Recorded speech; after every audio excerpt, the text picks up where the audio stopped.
Let's start with Greg Pickle with Penn Live. Go ahead, Greg. Hey, thanks. Hey, good morning, Coach. How are you? I'm good, Greg. Thanks. Hey, thanks for your time. Coach Franklin said yesterday that, and I'm quoting here, we haven't been really explosive in the passing game like we were last year or in previous years.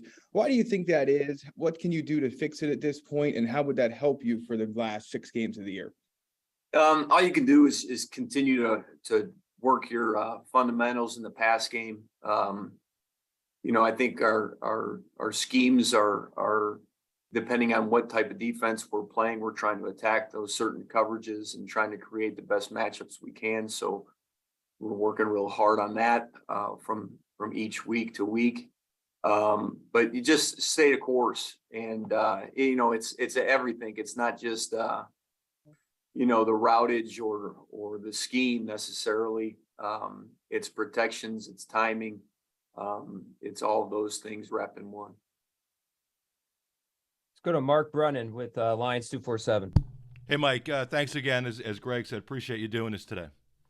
You're welcome. Thank you. Hey, this is the first time we've had a chance to talk to you since Drew was named the second teamer in the preseason. Could you tell us about the qualities that allowed him to kind of make that climb so quickly, and how confident are you if he had to step in as a starter at some point, because we know how kind of volatile things could be? Thanks. Yeah, I'm really excited about the whole room in general. Those guys are unbelievable competitors, and they're all great people in that room. And it's when you make a decision like that, time is of the essence, and the reps are precious to get the backup prepared properly. You have to make certain decisions and go with what you see and how things are evolving and productivity.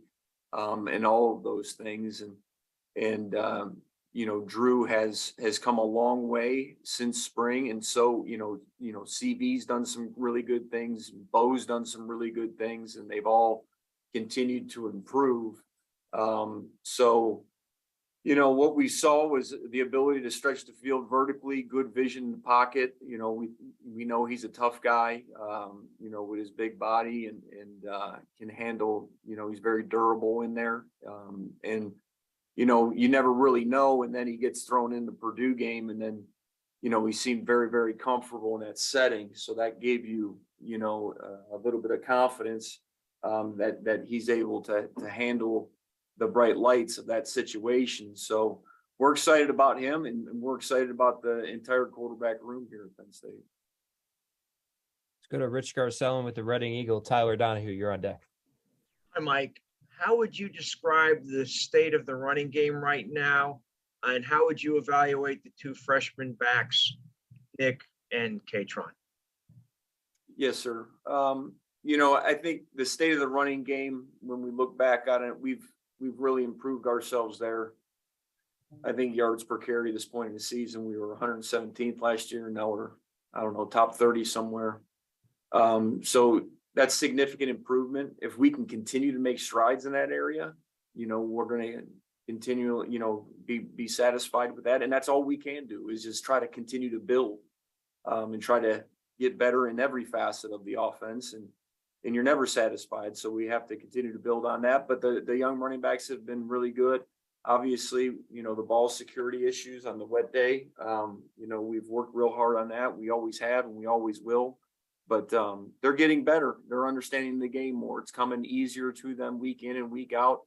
But at the same time, offensively, we have to stay kind of in our realm of concepts so that they can be more sound fundamentally and see the same reads over and over and over, and continue to get a feel for each particular run that we're running from week to week. So we're trying to stay in our box to get those guys more comfortable, but they've shown improvement, and overall a growth has developed with their knowledge of the game of football. I think Coach Sider's done a great job helping those guys evolve, not just into great runners, but great running backs. And that involves protections, from everything from protections to how we're blocking certain things, and what fronts, where the ball probably will hit based on the location of the nose, etc. So just overall improvement and got to continue to build on that.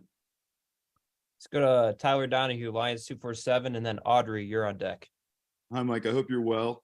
I'm curious, you're entering your 20th game as offensive coordinator with this program. How would you evaluate the job you've done and kind of making your mark with this offense, and particularly when it comes to maximizing the strengths of your personnel?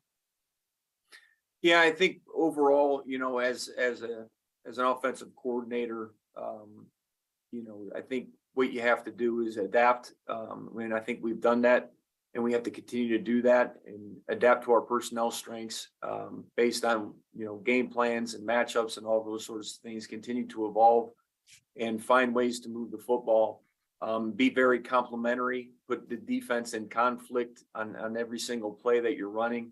I think that's very important.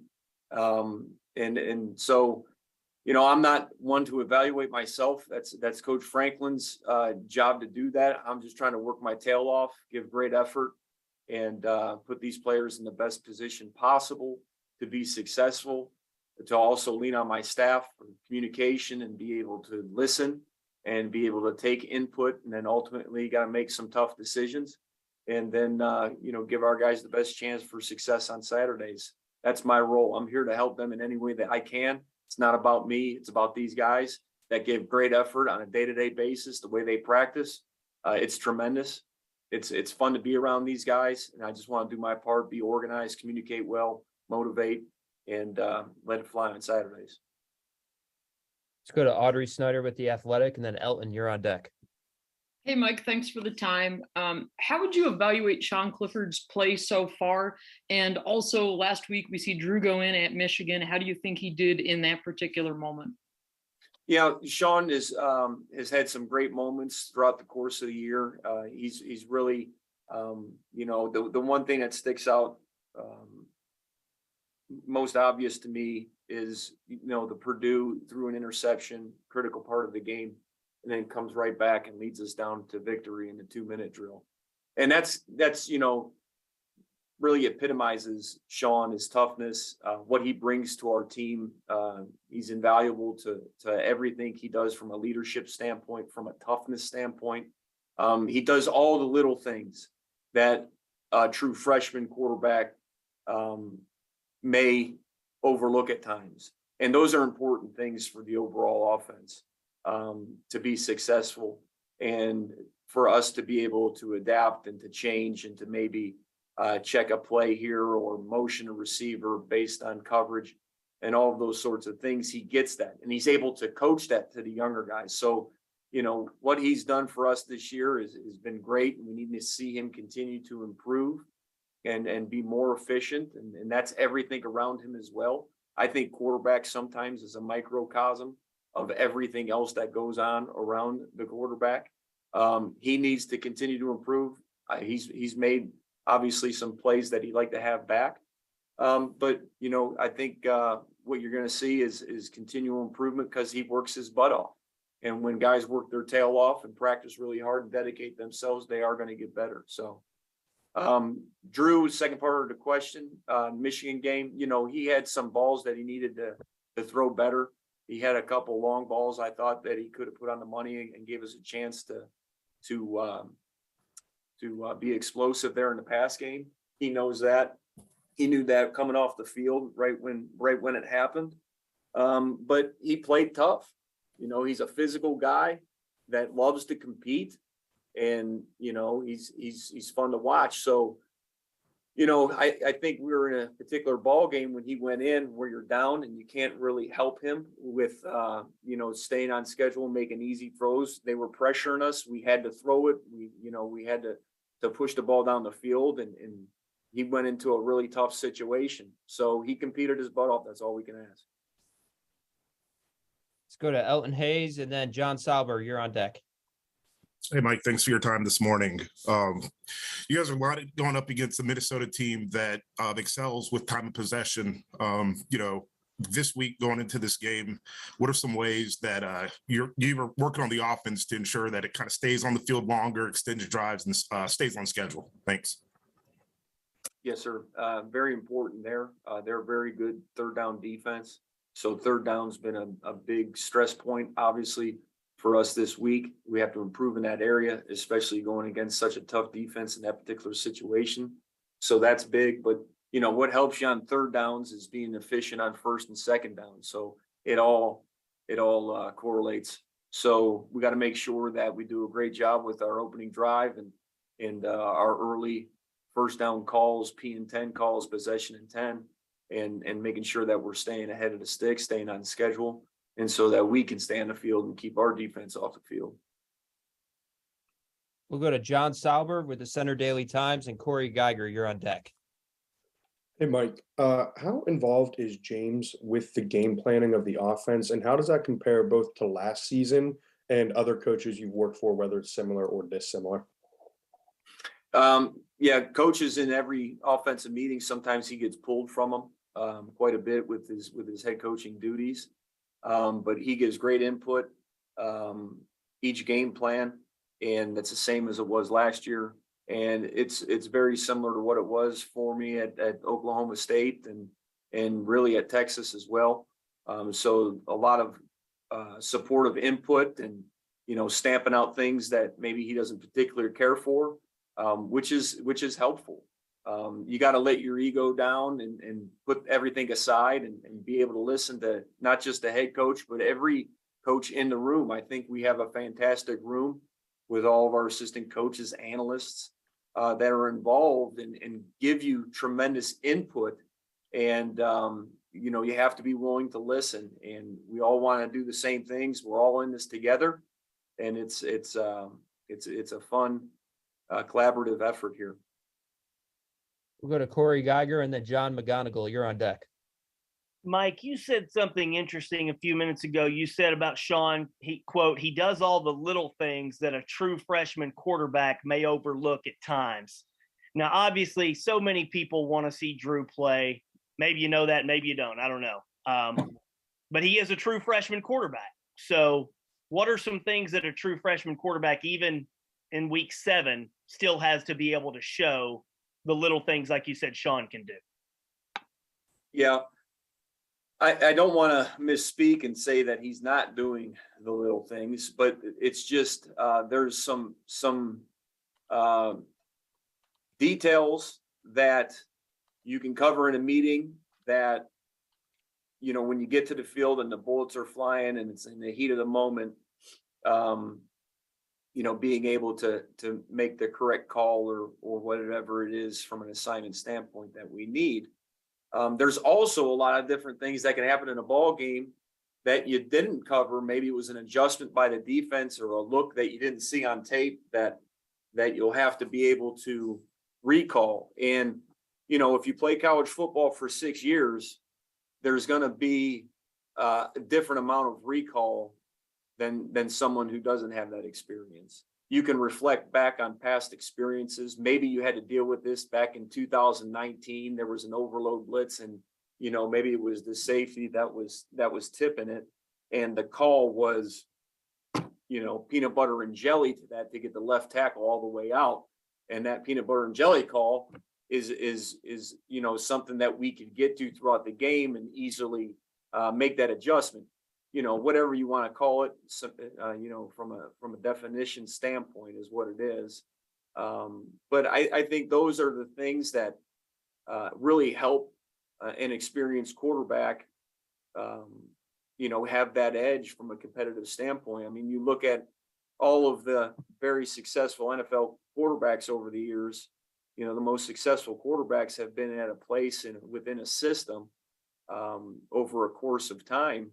And a lot of that is, you know, due to their proficiency in recall. And it's not new. It's just, it's been rehearsed. It's been talked about. It's kind of like, okay, I remember. And so that's part of it. I hope that answered your question.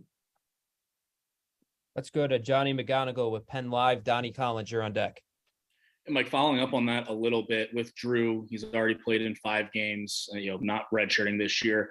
How important was that for you guys going into the year, knowing, you know, to get him experience. I'm sure you didn't expect to get him in the Purdue game, but for him to get that experience. And then what is he like on Sundays in film room when you're sitting down with him going through tape, and how have you seen him progress in that area as well?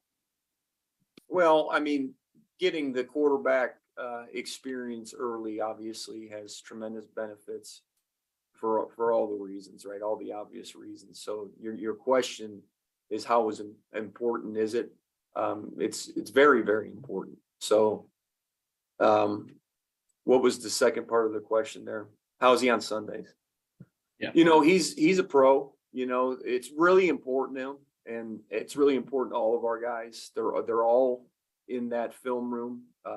If you go down, and you're on your way to the locker room, if you pop in, you're bound to see one of them in there. So it's kind of it's very competitive on the field, but when you get to the meeting rooms, that room is really competitive in the meeting room as well. They're always trying to get a leg up with the game film and game plan and all that stuff. So he's awesome. He fits in well with our culture. He understands how to really articulate the film, not just watching the film, but being able to peel it back and understand different coverages, be able to articulate what plays he likes to certain, formations. And I think the whole room has done a great job in that regard. And what's really fun is watching those guys on the sideline. When Cliff will come off the field, watching the four of those guys interact with one another and giving input, it's the best I've been around. And those guys deserve a ton of credit. CV, he really leads it. He's been tremendous with his amount of information and he's providing Cliff, and just how he talks to him on the sideline. And then, Bo and Drew have been fantastic, kind of, there as well, given the information that they see and being very supportive. It's been fantastic. Great experience. We got time for a couple more. We'll go to Donnie Collins and then Neil Riddell. Go ahead, Donnie. Hey, Mike, how comfortable are you with how the offensive line is performing compared to where you were a year ago, and what you can do behind them with the way they're playing now? And what's the next step you think for those guys? Yeah, I'm really happy with the way they're playing. Never satisfied. We need to continue to push and to get better in all facets, pass, run.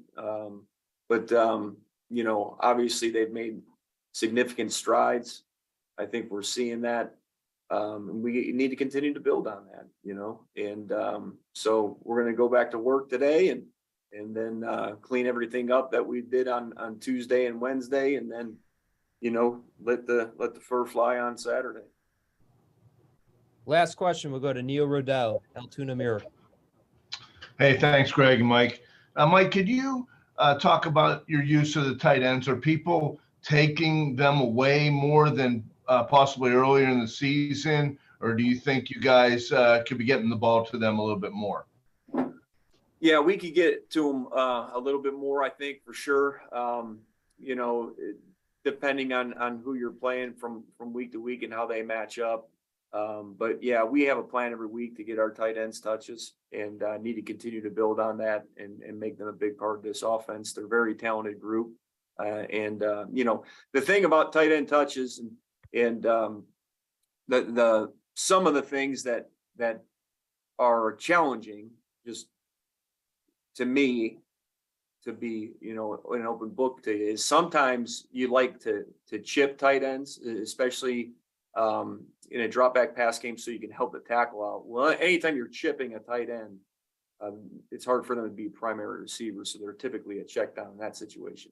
And then furthermore, if you're running play action pass, a lot of times they're involved into the run action as well. So to be able to get the tight ends, a lot of times you have to drop back pass, and we're into that area where play action pass is really important for us, selling the run, and so therefore you're a little conflicted. However, to your point, it is very important we get them the ball, but those are the things that maybe a layperson really doesn't fully understand, that an offensive coordinator, yeah, we want to throw it, we want to also help our offensive line, and yes, we also want to play action pass, and then you have to find creative ways in order to get those tight ends freed up and make them primary receivers, without risking the loss of yardage that it happens on a typical drop back pass. So that's the challenge.